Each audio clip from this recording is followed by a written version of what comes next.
दोस्तों, किसी सल्तनत पर एक बादशाह हुकूमत करता था। उसको शिकार का बहुत शौक था। एक दिन उसके किसी दोस्त ने उसको एक तोहफा भेजा जो बादशाह को बहुत पसंद आया। वो तोहफा 2 आला नस्ल के बहुत ही नायाब बाज थे। बादशाह उस तोहफे पर बहुत खुश था क्योंकि उसने ऐसे बाज जिंदगी में पहले कभी नहीं देखे थे। उसने अपने महल में मौजूद परिंदों के सबसे अच्छे ट्रेनर को बुलाया और बाज उसके हवाले कर दिए। ये बहुत ही अच्छे और आला नस्ल के बाज हैं जो अब तेरे हाथ में हैं। अब तो इनको ट्रेन कर, इन पर मेहनत कर, इनको शिकार के गुर सिखा और उनको एक माहिर शिकारी बना दे। अपनी पूरी जिंदगी का निचोड़ इनको सिखा दे। ट्रेनर ने वो बाज उनसे ले लिए और उनकी ट्रेनिंग शुरू कर दी। 3 महीने के बाद वो बादशाह की खिदमत में दोबारा हाजिर हुआ। वो थोड़ा परेशान था और उसने बड़ी ही अजीब बात की। बादशाह सलामत, इन बाजों की नस्ल तो वाकई बहुत आला और नायाब है। ये बहुत अच्छे बाज हैं, लेकिन इनमें मुझे एक प्रॉब्लम आ रही है। बादशाह ने पूछा कि क्या प्रॉब्लम है? इनमें से एक बाज तो बहुत अच्छा है, बहुत ही फुर्तीला और लड़ाका है, जो सिखाए सीखता है, जो समझाए समझता है।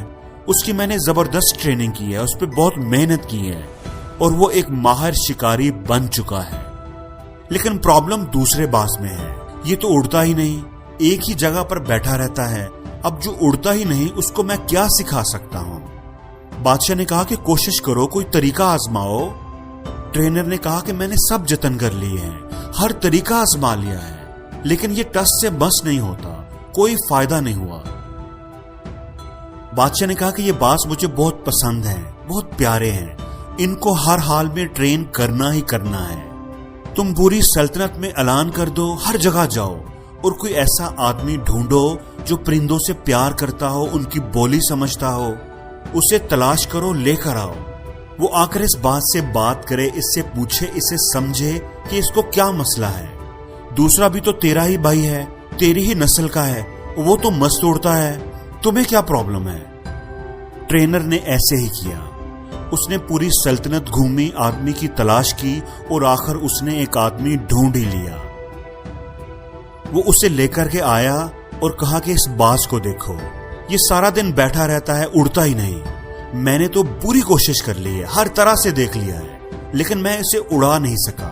अब तुम ही देखो, इसको समझो कि इसे क्या प्रॉब्लम है। वो सादा सा देहाती किसान आदमी उस बाज के पास गया, उसे गौर से देखा और फिर बोला कि मैं उसे उड़ा दूंगा। अगले दिन बादशाह देखने के लिए आया तो दोनों बाज हवा में उड़ रहे थे। बादशाह बड़ा हैरान हुआ कि ये मौजज़ा आखिर कैसे हो गया कि जो काम इतने माहिर ट्रेनर नहीं कर सके वो इस सादा से देहाती आदमी ने कैसे कर दिया। बादशाह ने पूछा कि ये तुमने आखिर कैसे किया?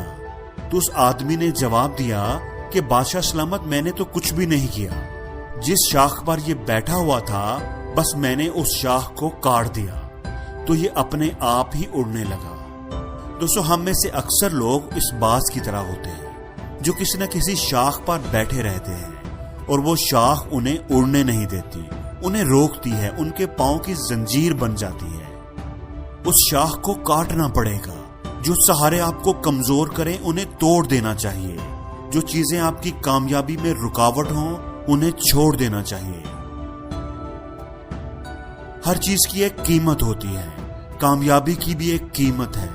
वो कीमत अदा किए बगैर कामयाबी आपको नहीं मिलेगी।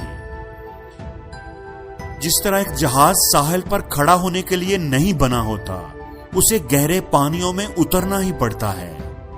एक बाज शाख पर बैठने के लिए नहीं बना होता, वो आसमान का सीना चीरने के लिए बना होता है। हमेशा याद रखना कि साहिल पर खड़े होकर कोई भी गोताखोर नहीं बनता। इसलिए अपने कंफर्ट जोन से बाहर निकलो, अपने डर को खत्म करो और एक ऊंची उड़ान भर के दिखाओ। परों को खोल, जमाना उड़ान देखता है, जमीन पे बैठकर क्या आसमान देखता